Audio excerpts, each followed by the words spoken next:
10-cu fəsil.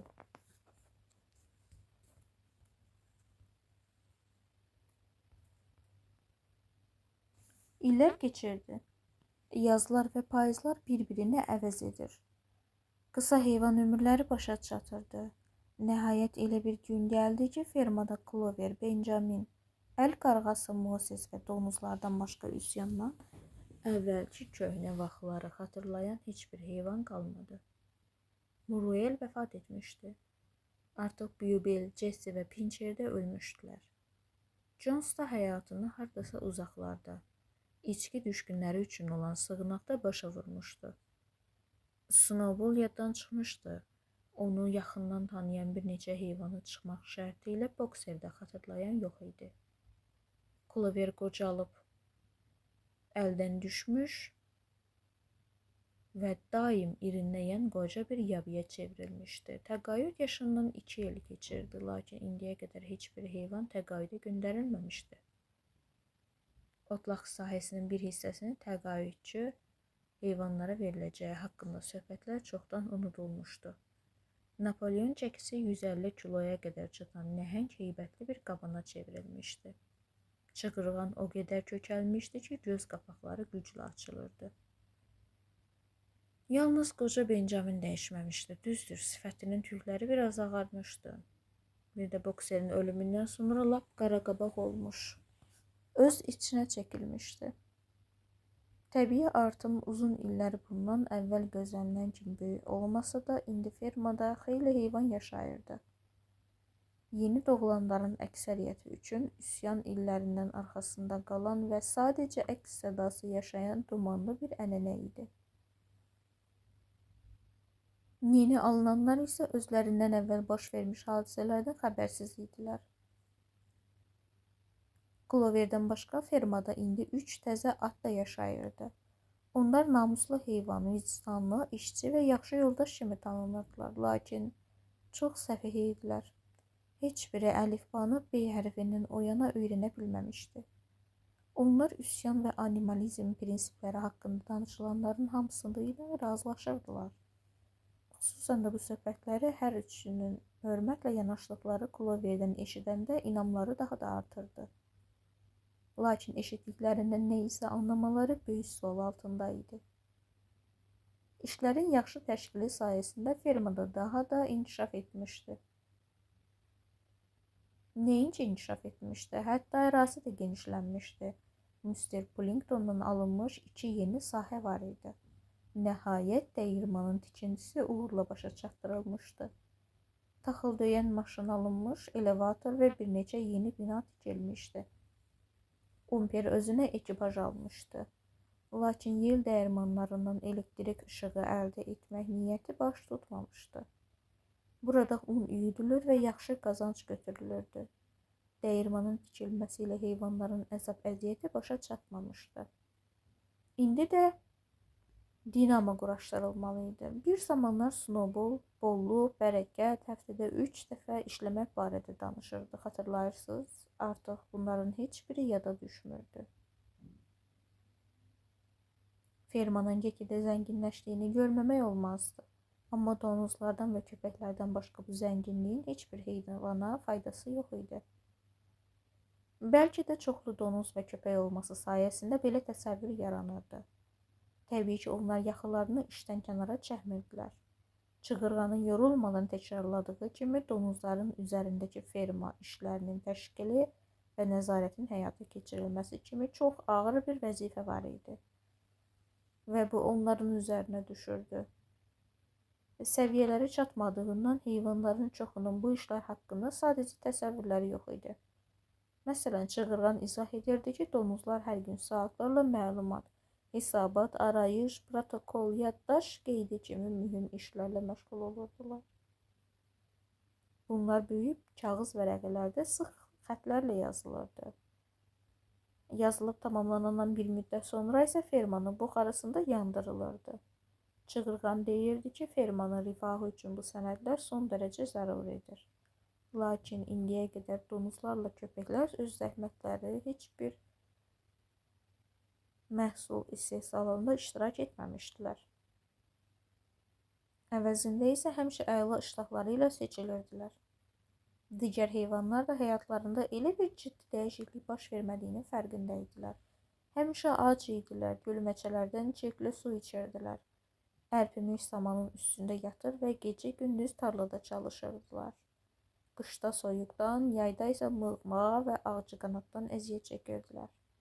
Bəzən aralarındakı yaşlı heyvanlar dumanlı xatirələrini eşələyir, üsyanın ilk günlərində Jones qovulandan dərhal sonra indikindən daha yaxşı, yoxsa pis yaşadıqlarını aydınlaşdırmağa çalışırdılar. Amma heç nə xatırlaya bilmirdilər. İndiki həyatlarını keçmişlə müqayisədə Çığırğanın rəqəmlərindən başqa heç bir məlumat yox idi. Çığırğan isə hər dəfə çox saylı rəqəmlərin köməyi ilə vəziyyətdən çıxırdı. Yalnız qoca Benjamin uzun illərin hər bir təfərrüatını yaxşı xatırlayırdı. Və bilirdi ki, işlər həmişə eyni qayda ilə gedib. Nə çox yaxşı olub, nə də çox pis. Acılıq, məhrumiyyət, ümidsizliklər bir-birini əvəzləyib. Benjamin deyirdi ki, bu həyatın dəyişməz bir qanunudur. Lakin heyvanlar heç vaxt ümidlərini itirmirdilər. Eyni zamanda heyvanıstan sakini olmağın gətirdiyi qürur və şərəf duyğusunu da yaddan çıxarmırdılar. Yaylım ateşinin səsini eşidəndə, yaşıl bayrağın səmada qürurla dalğalandığını görəndə ürəkləri iftixar hissi ilə döyünürdü. Söhbət dərhal Jones'un qovulduğu 7 prinsipin işlənib hazırlandığı işğalçı insanların amansız döyüşlərdə məğlubiyyətə uğradıldığı uzaq və əfsanəvi günlərə gedib çıxırdı.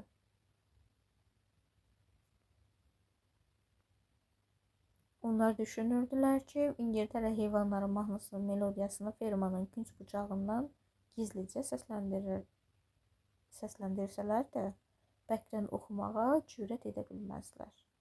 Lakin çoxsu bu mahnını bilirdi. Bəli, ola bilsin ki, həyat çətin idi. Bəlkə də bütün arzuları çin olmamışdı, lakin istənilən halda başqa heyvanlardan fərqləndiklərini yaxşı anlayırdılar. Əgər ac qalırdılarsa, bunun səbəbi qəddar insan nəslini yedirib bəsləmələri deyildi. Əgər çox işləyirdilərsə də, yenə də özləri üçün işləyirdilər. Bir nüansı var idi. Heç bir heyvan başqasına cənab deyə müraciət etmirdi. Bütün heyvanlar artıq bərabər idi.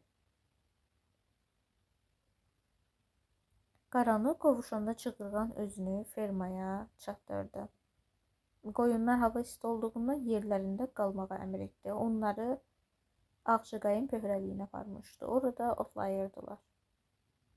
Çığırğan hər günün vaxtının çoxunu qoyunlarla birlikdə olurdu.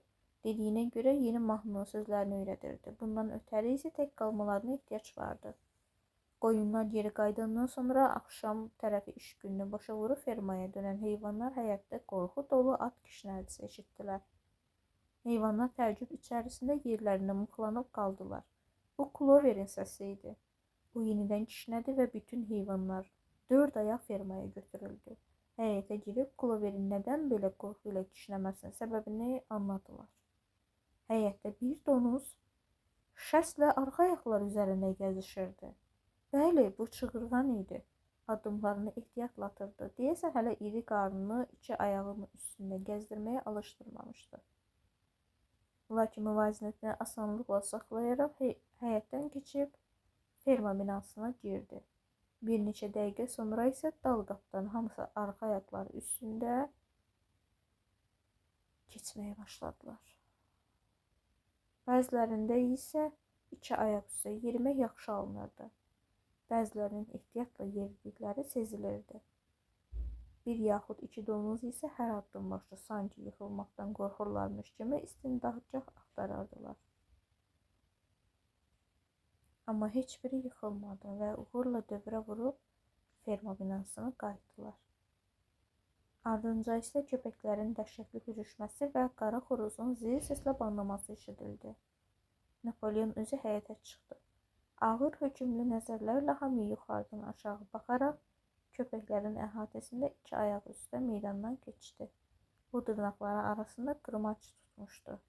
Ortalıqda ölü sükut çöktü. Qorxmuş, özlərini itirmiş heyvanlar dayanıb donuzların dəstə ilə həyatdan keçməsinə baxdılar. Qoyunlar 5 dəqiqə dayanmadan mələdilər. Dörd ayaq yaxşıdır, iki ayaq daha yaxşıdır. Dörd ayaq yaxşıdır, iki ayaq daha yaxşı. Dörd ayaq yaxşıdır, iki ayaq daha yaxşı. Onlar sakitləşəndən sonra isə daha etiraz etməyin mənası qalmamışdı. Artıq donuzlar ferma binasına qayıtdılar. Benjamin kimisə burnunu çiyninə toxunduğunu hiss etdi. Geriyə çevrildi. Clover idi. Clover'in irini gözləri daha da bulaşmışdı. O heç bir söz demədən Benjamin'in yalından yapışıb arxasınca 7 prinsipin yazıldığı ambar divarına tərəf çəkdi. 1-2 dəqiqədən sonra onlar artıq ağ rəngli hərflərin həkk olunduğu divarın qarşısında dayanmışdılar. Gözüm yaxşı görmür deyə Clover sükutu pozdu. Əslində cavan olanda da burada nə yazıldığını oxuya bilmirdim. Amma mənə elə gəlirdi ki, divardakı yazılar indi biraz da dəyişib. 7 prinsip necə? Benjamin dəyişilibmi? Həyatında ilk dəfə Benjamin öz qaydalarını pozmağa razılıq verdi və divardakı yazını oxudu. Prinsiplər əvvəlki idi.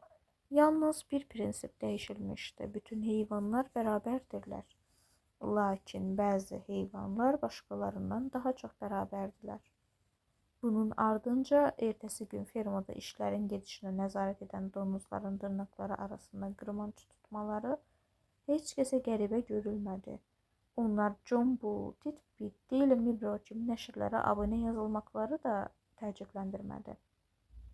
Hətta indi fermanın bağçasında ağzında qəlyan gəzişən Napoleonun görünüşü də heç kəsi heyrətləndirmədi. Bütün bunlar azmış kimi tezliklə donuzlar Mr. Johnson paltarlarını da dolabdan çıxarıb geyinməyə başladılar. Bir neçə həftə sonra günorta vaxtı fermada bir neçə ekipaj göründü. Qonşu fermalardan dəvət edilən nümayəndə heyətləri Heyvanistanın həyatı ilə bağlı daha da yaxından tanış olmaq üçün gəlmişdilər. Ferma qonaqlara göstərildi. Bütün heyvanlarsa öz işlərində çox ciddi cəhdlə işləyirdi. Kimdən? Donuzlardan yoxsa qonaq gəlmiş insanlardan daha çox qorxduqları isə bilinmirdi.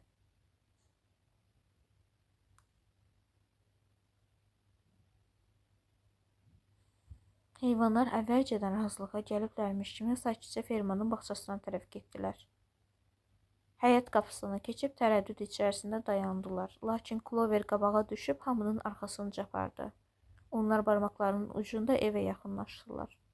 Boyların nisbətən uca olanlar pəncərədən içəri boylandılar. Bu nədir? Yemək otağında uzunsov masanın arxasında 6 nəfər fermer, 6 tanınmış donuz oturmuşdu. Napoleon başda oturmuş və fəxrlə dayanmışdı. Hamının başı kart oyuna qarışmışdı. Sadəcə yeni sağlıq deyiləndə bir anlıq oyunu dayandırdılar. Masanın üstündəki böyük qrafin tez-tez bu başdan o başa ötürülür. Parçalar ağzına kimi pivə ilə doldurulurdu.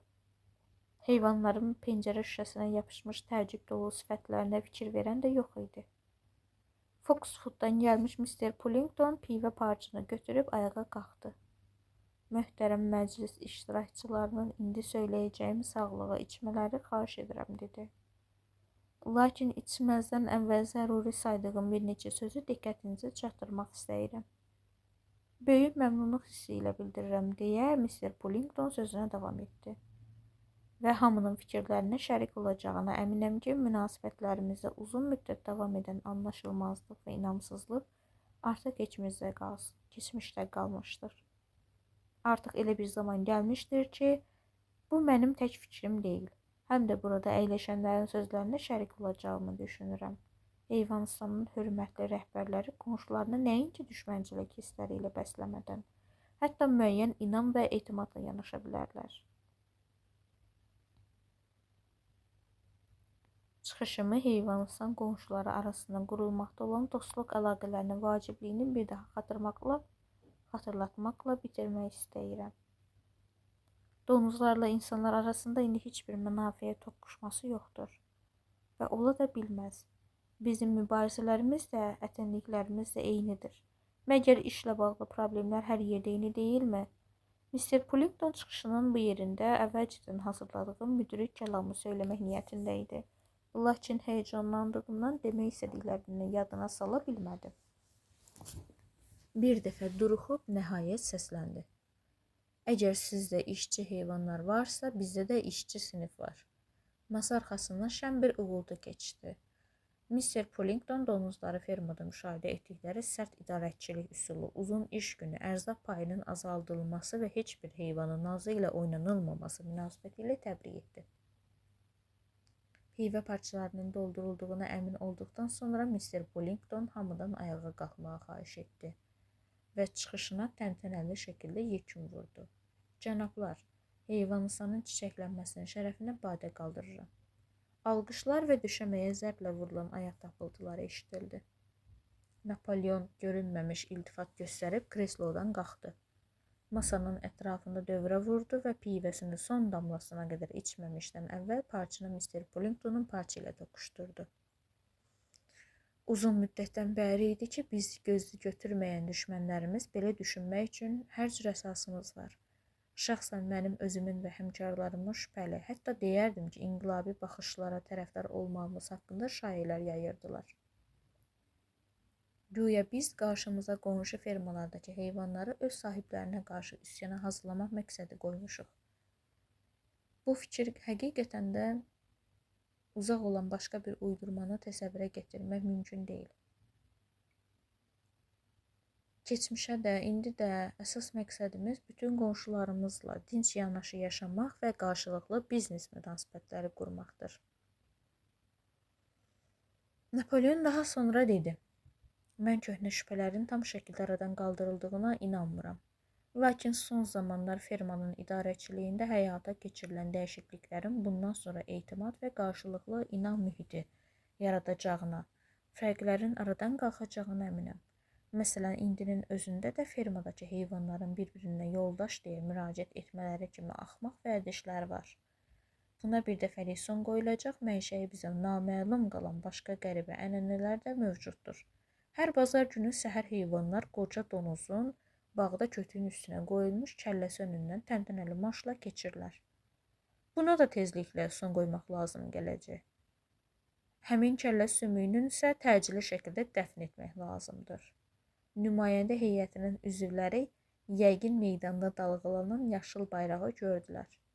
Əgər yaxşı fikir veriblərsə, yəqin ki, əvvəllər bayrağın üzərində olan buynuz və dırnaq təsvirinin də indi oradan pozulduğunu diqqətlərində yayındırmadılar. Bundan sonra bayrağımızda sadəcə tərtəmiz yaşıl rəng olacaq. Mənim Mr. Pullingtonun mehriban qonşuluq ruhu ilə aşılanmış gözəl nitqinə yalnız bir düzəlişim var, deyə Napolyon sözünə davam etdi. Mr. Pullington, heyvansın haqqında danışanda təbii ki, bilmirdi, əlbəttə bilə də bilməzdi. Çünki mən özüm də bu barədə ilk dəfə sizin yanınızda söz açıram. Heyvanistan adı bu gündən etibarən ləğv edilmişdir. Ölkəmiz bundan sonra malikanə firması adlanacaq. İnanıram ki, bu tarixi cəhətdən daha dəqiq və həqiqi bir addır. Cənablar, deyə Napolyon nitqinə yekun vurdu. Mən sizə eyni sağlığa, lakin təbii ki, bir qədər dəyişdirilmiş şəkildə içməyi təklif edirəm. Stəkanlarınızı ağzına qədər doldurun. Cənablar, mənim deyəcəyim sağlıq budur. Malikanə firmasının çiçəklənməsinin şərəfinə. Bu tostda əvvəlki kimi sağlıq ürəkdən alqışlandı. Parçalardakı pivə son damlasına qədər içildi. Pəncərə şüşəsi arxasından bu mənzərəni seyr edən heyvanlar da elə təsəvvür yaranmışdı ki, içəridə sanki çox qəribə hadisələr baş verir.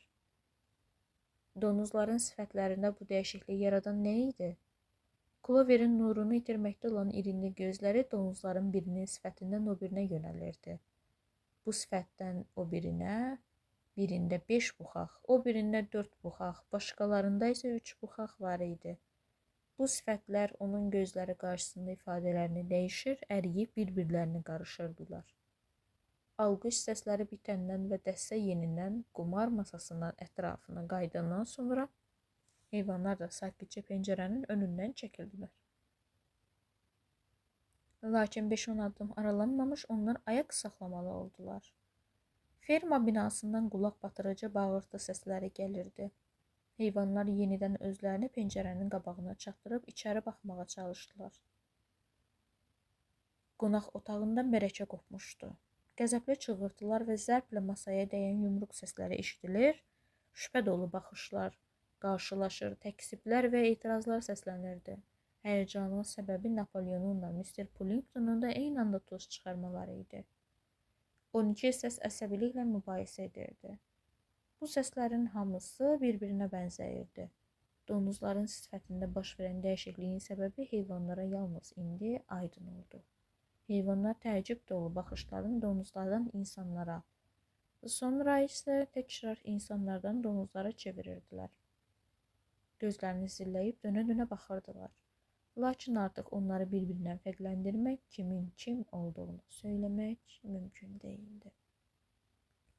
Son.